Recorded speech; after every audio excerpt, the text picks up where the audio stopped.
Welcome to Finance Playbook, where we bring you exclusive audio insights from top business leaders. Grab your notebooks and get ready to learn. Good to be with you. Thank you. All sit down, relax. We're here tonight to talk to you about success. That's your decision for your success. Bertie and I signed up in this business November 1st, 1964. We were a couple young 25-year-old kids living on an alley in Rome, New York. The only thing we had going for us was a dream. It's the only thing. And you know, when you've got that dream and you go out and share it, that's when you start knowing whether you're a leader or you're going to limp home and cry. You know, you got to get rid of the loser's limp. Leaders lead. Winners win. And it's a choice.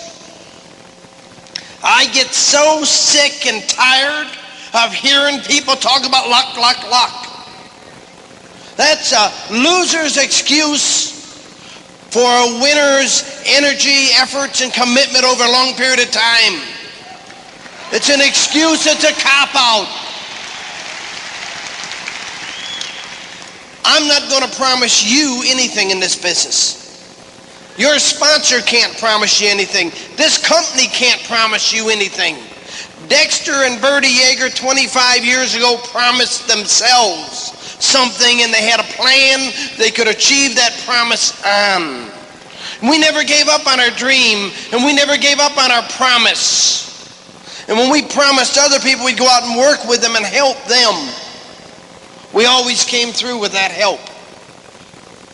And it wasn't a matter of what happened to us. Success is that committed decision you're going to make it, regardless of the breaks, because winners make their own breaks. You know, you have a choice. The attitude you carry is your decision. It's your decision as to whether you're going to have a winner's attitude or a loser's attitude. If you're going to get in this business or any other business of any other kind, the biggest thing you're going to have to deal with all your life is rejection. Rejection. There's always going to be somebody out there trying to tell you you shouldn't be doing what you're doing, that what you're doing won't work, that it's too early or it's too late. You know what I've noticed through the years? The excuses don't change. Just the faces. Just the faces. People always tell me about this place and that place. People are the same every place. You just got to find the hungry ones in the places you go to. When you find the lazy, the quitters, the negative people, we've either got to change them or they've got to change themselves, or we got to change the people we're talking to. It's that simple. Change is a part of life. That's a part that most people don't understand. Almost everything I've done all my life, I was the wrong guy at the wrong place at the wrong time, according to other people. But I always believed I was the right guy at the right place at the right time. You know, I don't look for the sharpest people in the world to sponsor in this business. I look for the hungry people. Because a hungry guy can always pass a sharp guy. Hungry guys end up hiring sharp guys to work for them. That's very true. I remember when I've done a little bit of everything in our past. I remember when I was a young kid, I used to dream big. I dreamt someday I'd own my own construction company, Yager Construction Company. I dreamt someday I'd have a bunch of apartment complexes. I dreamt someday I'd have some shopping centers. I dreamt someday I'd have some office spaces. And I'll never forget, Bertie and I have always been tightwads. We've always watched our dollars. And we got married. We were a little bit shy of being 18. We were young kids, but we were ready, and that was 33 years ago. And I believed you looked and found the girl you wanted to marry. You got that out of the way. And you start looking towards success. So many kids today, they got to have all this fun before they start on the road to success. And then somewhere between fun and time to get ready to succeed, they got old. Now they're too old. I don't believe we're ever too old or we're ever too young. It's up to us as to what we want. Life is something that happens to most people while they're trying to find out what they're going to do. The problem with most people is that they expect life itself to take care of them. And you got to take care of your life. It is your life. I see some people get in this business and say, I'm not doing this for Amway. I'm not doing this for Upline. I didn't do it for Amway. I didn't do it for Upline. I did it for my wife and kids. I did it my business. Someday you got to realize this is your business. And when it's your business and you start treating it and nourishing it like you do your favorite whatever, then it'll grow and it'll fly. Anybody can do it, but not everybody will. I have to laugh. For 25 years I've heard about saturation. Took me a long time to realize when you got a little bitty mind, you believe saturation. When you realize how big the world is and that there's new people coming of age every day, you realize we haven't gotten started yet. It'll never saturate because there's always more people that'll say no than will say yes. The same guy that tells you about saturation says no. He proves his theory don't work, but he's too stupid to understand it. That's right.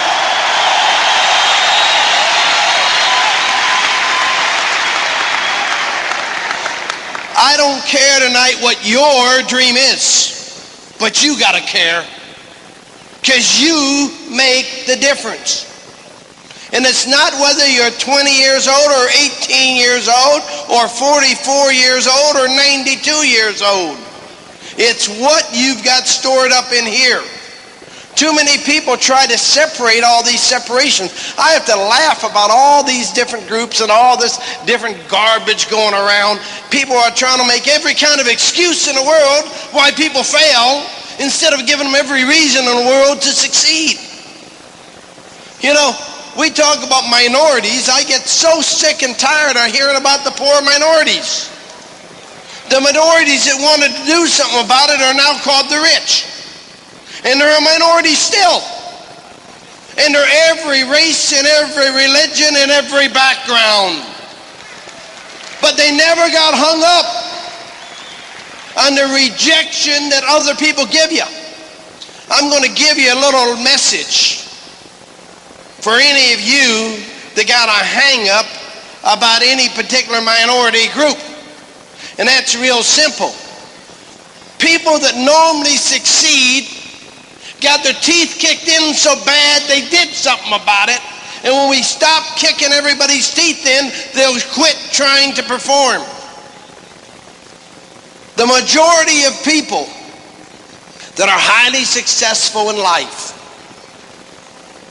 came up and they were rejected in school. They didn't have the nicest clothes. I made sure my kids didn't have the nicest clothes when they went to school. I didn't want them to be the best dressed kids. If a little rejection helped me, a little rejection will help them. Sometimes we work so hard to make everybody acceptable, they don't feel any rejection. They're comfortable being broke. That's called middle class. Do you want to be at the top, the bottom, or in between? It's up to you. If you want to be on the top, you got to make a decision to be there. You got to go for it. You can't let anybody steal your dream. There's hardly anything that I've ever done that somebody didn't try to steal it. I remember when I first went, I was about 17 years old. I decided I want to be a car salesman. I always loved cars. So I went down to the Chevy dealership, and the sales manager told me I couldn't sell cars. I was not a salesman. I had a little stuttering problem, and, I just couldn't do it. So I accepted it. I accepted that rejection and went back to where I was working at Sears and said, well, I'm stuck here. But a little while after that, I got married. And then I decided, well, I got to economize. I got a couple-year-old car. I'll sell that and get me a pickup truck, because when you were under 25 in those days, insurance was pretty high until you hit 25, and with a pickup truck you could save money.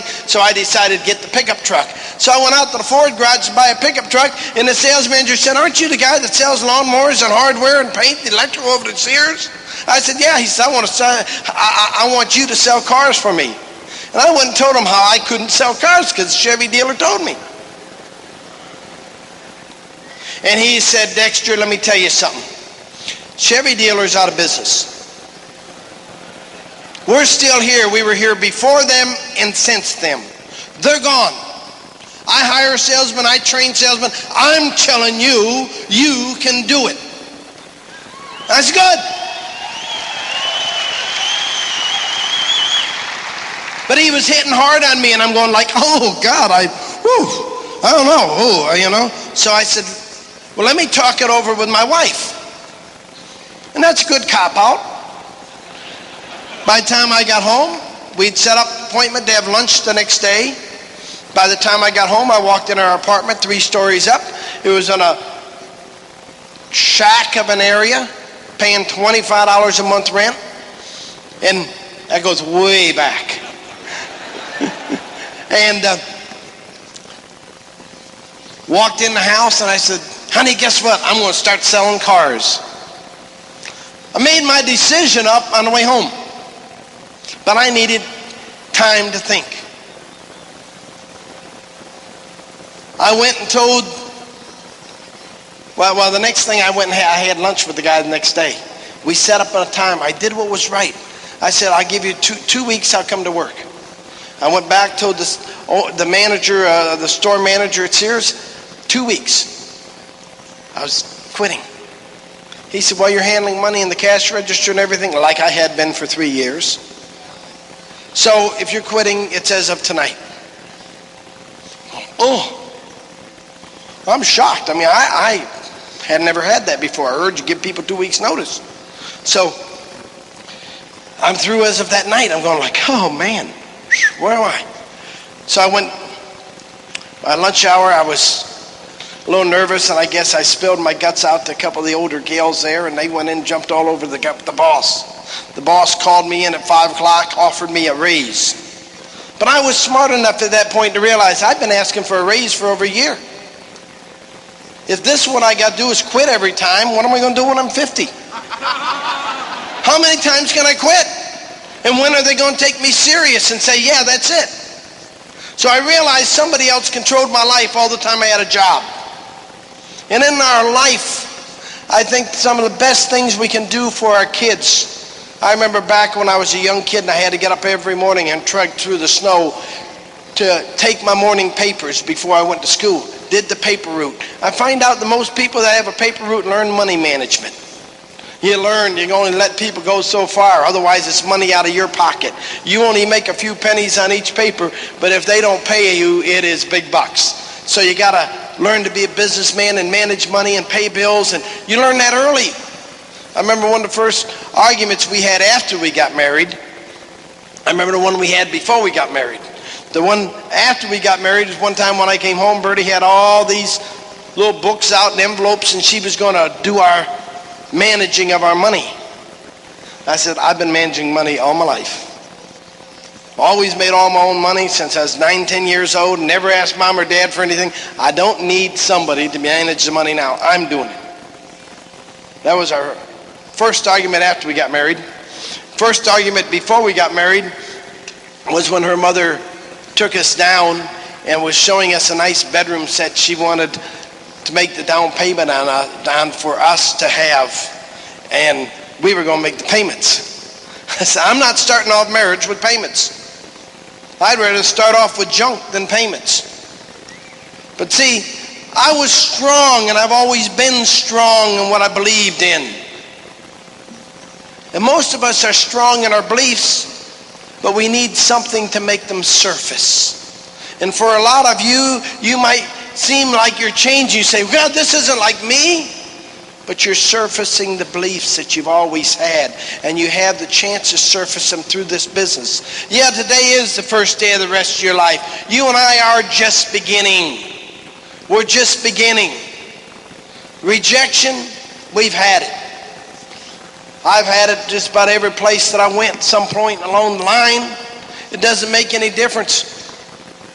The rejection you get, it's how you handle it. I remember if I'd asked some pretty girl when I was in school for a date, or if I go to the school dance and I ask a girl to dance and I get rejection, my immediate answer is I have to have victory. I got to go find somebody else to ask.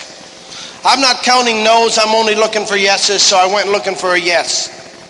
I remember the time one of the girls I was dating broke up with me before a dance. I said, I am not staying home like some of my buddies would. I'm going to that dance tonight. And I just started thinking, who does she look up to? Because that's the girl I'm going to take home. Because I learned along in life, a lot of people hurt you, and you're going to have hurts in life. But it's not how bad you get hurt. It's how you handle your hurts. You got to reach for the stars, not live on your scars. Are you living on your scars, or are you reaching for a new star? I remember shortly after we got in this business, we went out and showed the plan to a lot of people, and some people would say, well, Dexter, you're a salesman, you can do it. And I tried to cover that with them, but I wasn't such a great fighter in that. I tell them, well, I'll help you, I'll do this, I'll do that.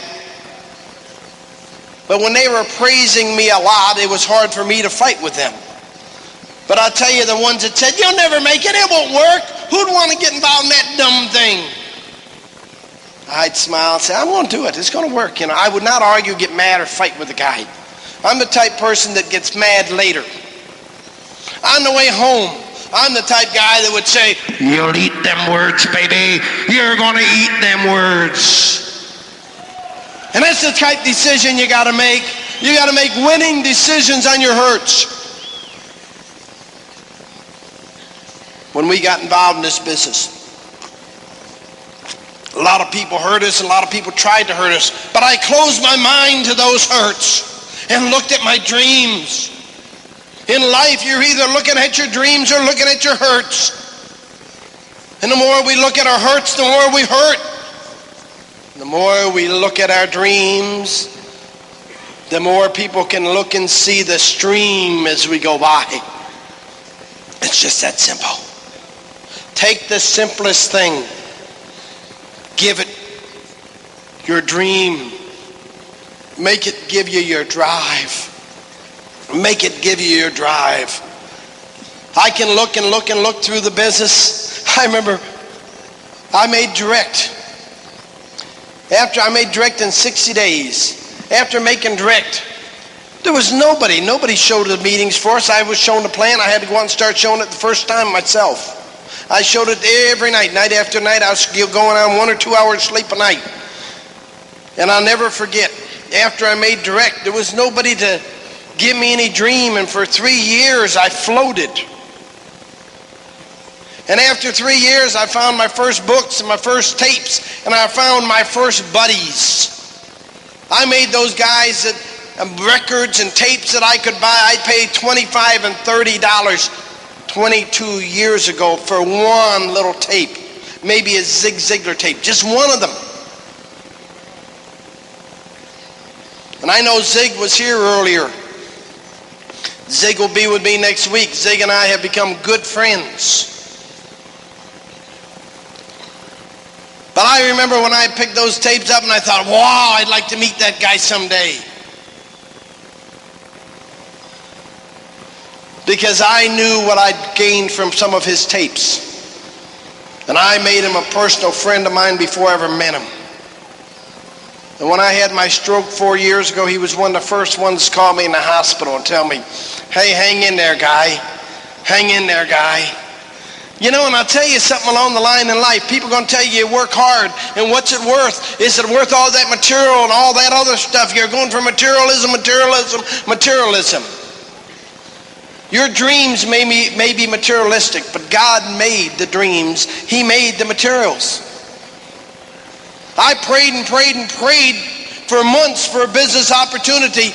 I asked God, help me have my own business. And this is the only thing that came by.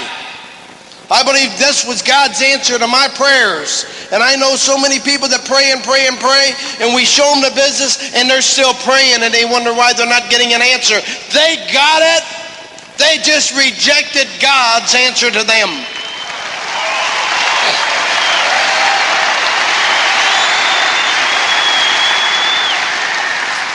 I can tell you step by step through my life if I had 3 days. All the rejection, but I don't live on the rejection. I live on the dreams and the success. The rejection's got to give you energy. It either defeats you or energizes you. I was talking to a girl just yesterday, young gal, probably 25 years old, and she was telling me somebody had shown her the business, but she couldn't ever talk. She couldn't get up in front of a group. I said, sounds like my story. I skipped school so I wouldn't have to give an oral book report. I did one-to-ones. And then my upline director was going to come and do a meeting. I got all my people there and he didn't show up. And I talked to a couple other guys, and one of the other guys got up to do it, and he was bombing so bad. Thank God. I didn't realize it then, but fear deals with you. I had the fear. I couldn't get up in front and talk to 60 people. Are you kidding me? But then I heard him talk. I said, God, my 60 people are going to quit. I got to do something. And I went up and said, there's a phone call for you. Now, he was up doing a meeting. I walked up in front of the group and said, you got a phone call. And I took over. And I went on for 3 hours trying to retain what I put 60 days into building. That's when I decided somebody had to do it, and it looked like it was me. I got in this business immediately. I said, I'm going to go out and find 10 great guys. I can't do this, but I'll find 10 that can. And as I kept finding them that could, they didn't have as many guts as I did. They leaned on me and leaned on me and leaned on me. So I had to help them do it. This is the end of side 1. Please turn the cassette over for the continuation of this program.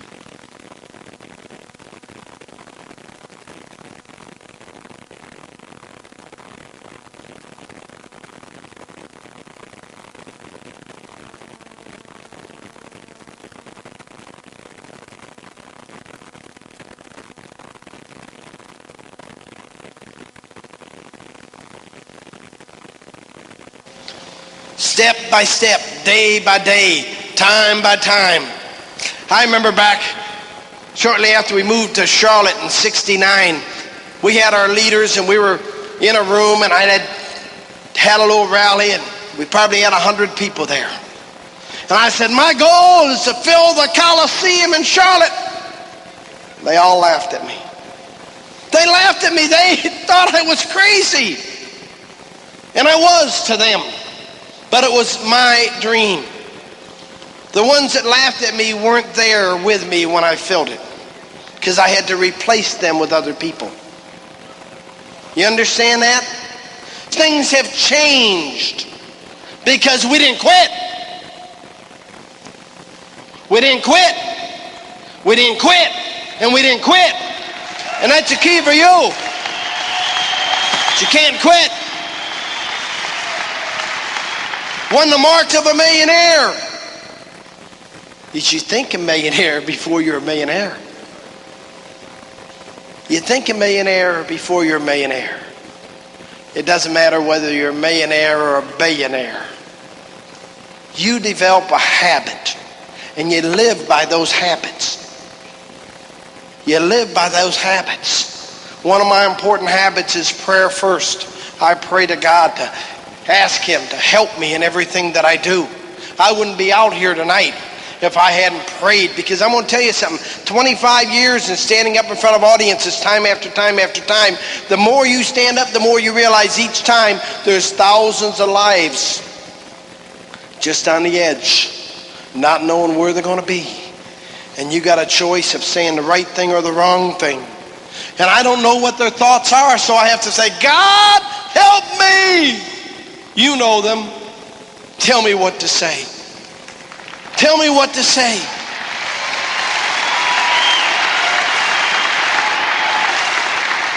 The winner does different things than the loser. It's not what happens to you. It's how you handle it. 4 years ago,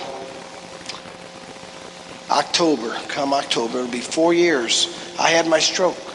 When they told me I'd be paralyzed, I'd never walk again. And you know, I'm here. I'm walking. I'm moving. Now,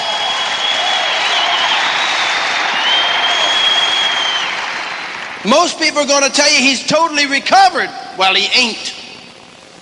He is not recovered. He just found a way around it. Put a lot of prayer, a lot of effort, and you change to make up the difference. Most people say, you have no signs of a stroke. I said, that's right, because I'm left-handed now instead of right. If I was right-handed, you'd see it more.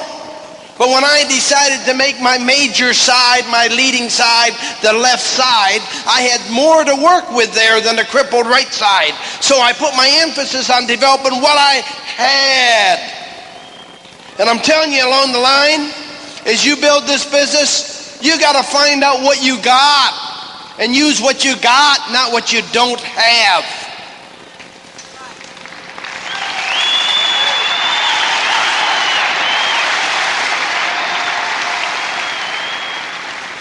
Reagan was known as a great leader and a great delegator. What you can't do, let somebody else do for you. Don't get all hung up on that. A lot of people say, I can't get up in front of a group and talk. I say, great. You bring the people to me, I'll do the plan. You can't get people, they can. It's good partnership. They get the people, you do the plan. Then you find one other guy that he can get the people, but he can't do the plan, you do the plan. Guy says, well, I can't do it. Well, go learn. If you can't do it, then get some people that'll get people and bring them to somebody that'll do the plan. You do whatever it takes. You have a partnership with your upline.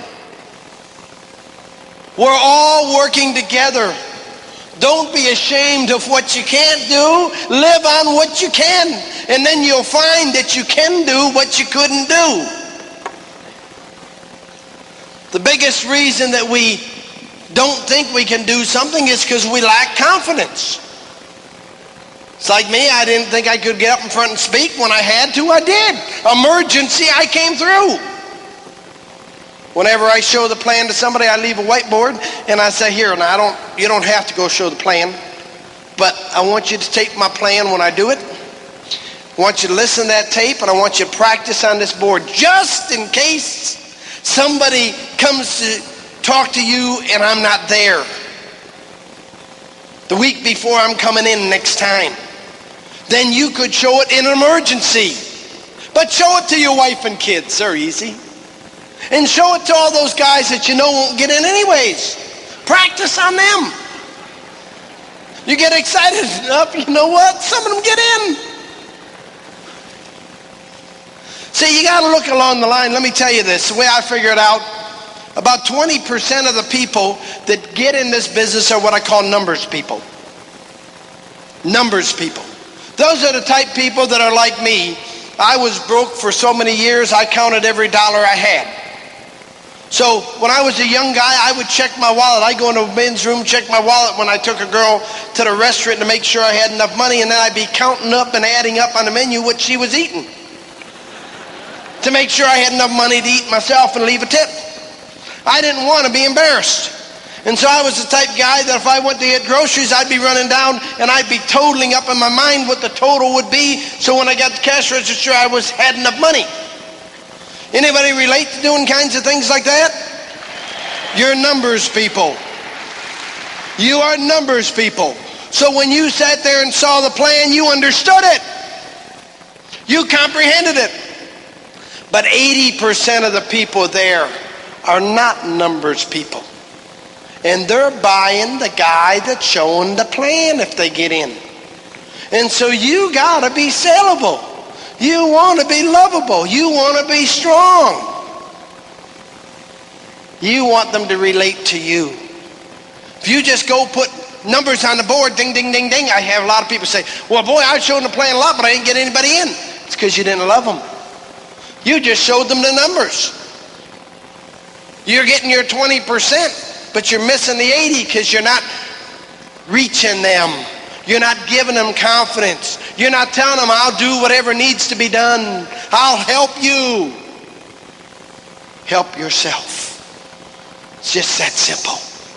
Success. It's one step at a time. It's one dream at a time.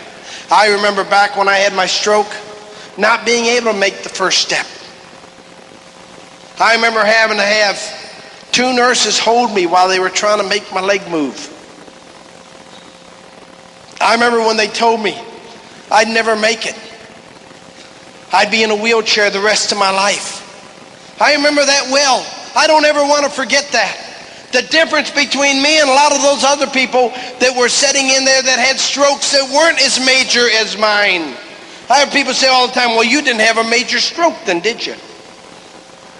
They told me I had permanent brain damage. 5 times they did the brain scan on me. Permanent brain damage. We called everybody, every ministry, every place we could, and we prayed and prayed and prayed. The last brain scan they did, they couldn't find the damage. Faith handles things.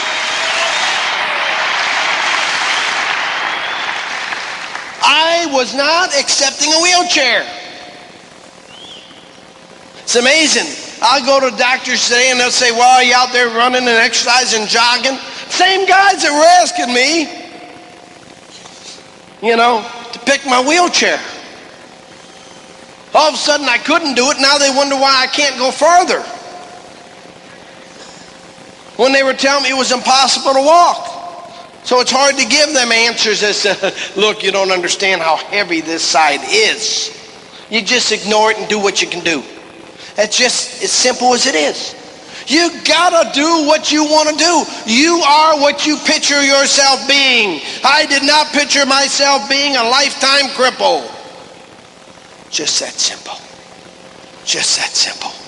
I heard the story recently about this young boy that 11 years of age, they found out he had bone cancer in his leg. They were going to amputate his leg. The kid loved playing baseball. He was in Pop Warner and all the little things, and he fought and they let him keep his legs. And they got through high school and he became the high school baseball star. And the Yankees came down to check him out. And he was scoring great. And he was a catcher. And as he was catching the ball, and this guy's coming for home, he goes to tag him out. And they banged heads. He got knocked out cold. They got him to the hospital and they told him he'd be paralyzed from the neck down for the rest of his life. He's 26 years old now. He's been through a few operations. He's not playing for the Yankees. But he is playing minor league baseball because he fought all the odds.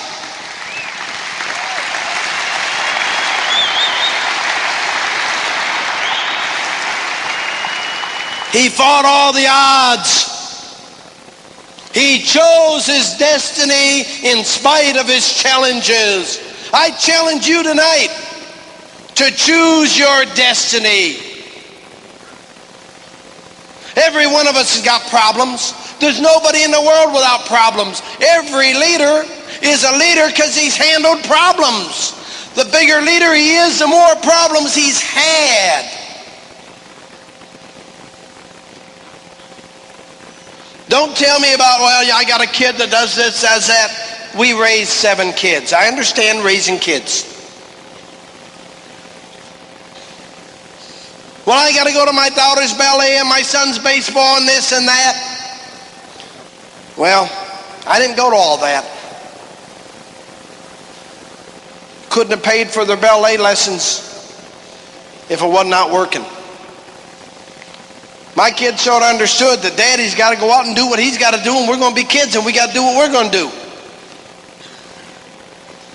But I made my kids earn their own cars, and I made them earn their own clothes and earn their own things. I gave them jobs to do, and I ain't paying them a lot of money. I didn't want to ruin my kids. I knew that if I paid them half what somebody else would pay them, if they ever went to work for somebody else, they'd work their heads off and they'd be great employees. I didn't want to overpay them and then have them go somebody else and have the guy look and say, you're gone. It's better they pay a price when they're young, or they'll pay it when they're older. They learn how to work hard when they're young, and they fill the products. They do this, they do that. They wash the cars, they wax the cars, mow the lawns, do everything that needs to be done. Help mom and dad. And you know, they grow up to be better adults. People that don't succeed have not learned to take on responsibility. And if you want your kids to be successful, oh, there's nothing wrong with a good college. But college is not going to make it for your kids. Their habits before they go there are going to determine their future. And you create those habits. Your strength and your teaching and your example. And yes, your performance. If we love our kids, we got a responsibility. I knew when I had that stroke, I was 46 years old, almost 47. And I knew when I had that stroke, if I let this stroke stop me, then I have just crippled 7 kids along with me. I've got to get out of here. I've got to prove to them that they can overcome anything because I'll be an example. And I'll do what I've got to do because I love my wife and my kids. And you're going to hear people talk about retirement, and it's great to be in a business where you can build a retirement. But you ought to love this business enough that you'd never want to retire from it. This is our social life. Man was put here to be productive, not to be a bum. When we close down and retire, our body starts shutting down along with it. Most people die within a couple years of retirement. Thank God I got a business I can work till I'm 90. Got a job where they're going to shut me down at 62, I might not make 65. They got a job where they shut me down at 65, I might not make 67. My odds go up when I got more purposes and causes beyond 65. We lengthen our life potential as we lengthen our causes. As we lengthen our causes. Back when I was 40, the doctors told me I wouldn't make 50. Well, December I'll be 51. Even with a stroke, I beat him out.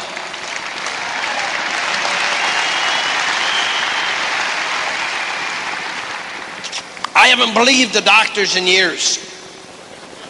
You can't. You just can't. If they give you negative stuff, you got to overcome it. I always look and say they're just protecting themselves so they don't get sued. They don't want to give tell you can do something that they don't think you could. So I just go do it anyways. You got one life to live. It's yours. Nobody can live it for you, but you got to live it. And you got to enjoy it. And you got to love people. People's what life's all about, not things. I always get things so I can show people my love by letting them share some of those things and those dreams with me. People are always first in my life, not things. Things don't remember you. Things are only something you go for. And I tell you along the line, it doesn't matter what it is. You got to have a new, fresh dream all the time. Because I'm going to tell you, whatever you get, you got to go for it with all the gusto you can. You got to dream with all the dreams you can. You got to put all the energy you can. And when you get it, you got to say, okay, next dream coming up. You don't stop in any dream. Dream is just a step on the way to the world that you live in. To the causes and the drives, proving your capability more to yourself than anybody else. God made a miracle in you. But are you going to let the devil talk you into believing that you're trash? God don't make no garbage. He just makes good stuff. It's the devil that makes us believe it's garbage.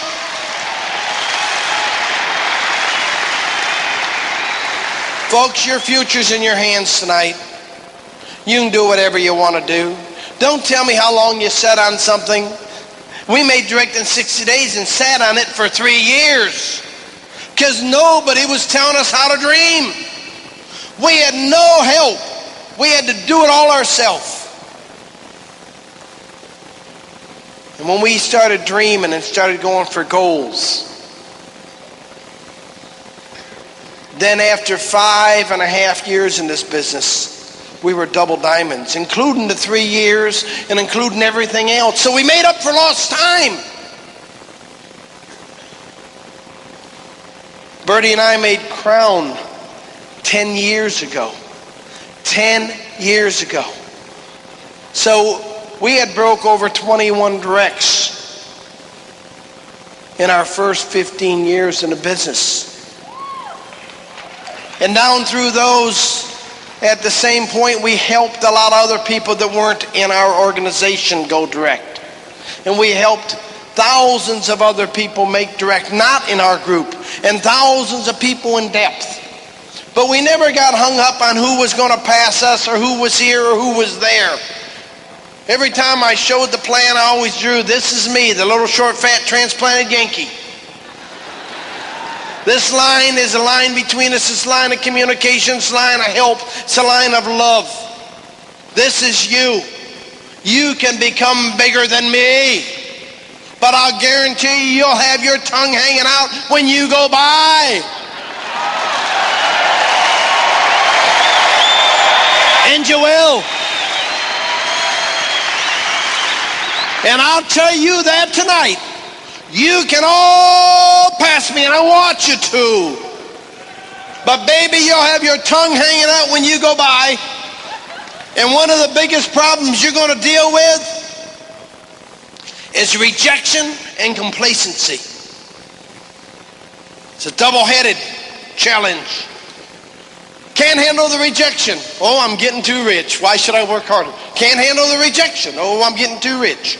Those are the two challenges. People ask me all the time, why is this guy leveled out here? Why is this guy not going any further? If the business is so good, this guy is sharp. How come he isn't any bigger? He isn't hungry enough to be any bigger. He may think he is, but he isn't. Give him time to grow. We all grow differently. Don't compare yourself with anybody else. God made you one of a kind. Be the best kind and the kindest best that you can be. I love you. God bless you. Do it to it.